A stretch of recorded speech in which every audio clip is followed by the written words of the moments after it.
मोमबत्ती जल रही है? Yes sir. जल रही है ना? Yes sir. मोमबत्ती का ज्वाला वाला भाग है, क्या है? ज्वाला वाला भाग। ज्वाला वाला भाग में 3 स्टेप रहता है। कितना रहता है? 3 स्टेप। सबसे ऊपर वाला भाग को ध्यान से देखना, नीला दिखता है। Yes sir. दिख रहा है? Yes sir. नीला दिख रहा है ना? सबसे ऊपर वाला, यहाँ से ऊपर देखना, यहाँ से ऊपर दिख रहा है? Yes sir. ये नीला भाग है। उसके बाद होता है पीला। क्या होता है? पीला। ये यहाँ देखो सबसे लास्ट में हाँ। काला भाग। Yes sir. कैसा दिख रहा है? काला।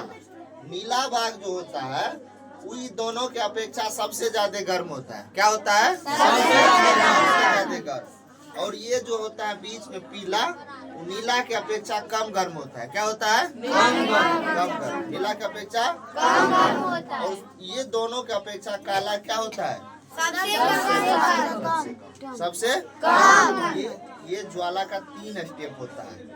आग को जलने के लिए आप लोग पढ़े थे कि 3 चीज का जरूरी है। 3 चीज का जरूरी है। सबसे पहले ऑक्सीजन चाहिए, वायु चाहिए।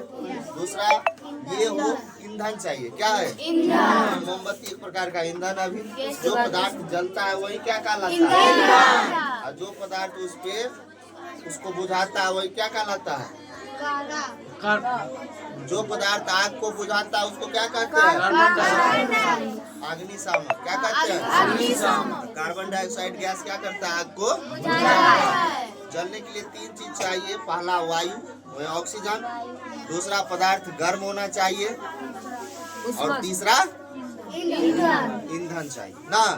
कार्बन डाइऑक्साइड क्या करता है? ऐसा गैस है जो वायु और जलते हुए चीजों को क्या करता है? बुझा देता है। और जल डाल के भी उस चीज को क्या करते हैं? बुझाते हैं। अगर बुझता कैसे है? आग बुझ कैसे रहा है? जैसे आग जल रहा है, आग जल रहा है।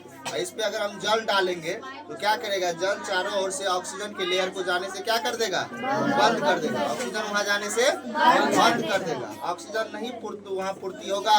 ये जो हीट वाला वस्तु है ये ठंडा पड़ जाएगा, आग धीरे से बुझ जाएगा। ये 3 स्टेप ज्वाला का समझे। सबसे ऊपर नीला, उसके बाद पीला, उसके बाद काला, सबसे गर्म भाग, नीला, सबसे ठंडा भाग, काला।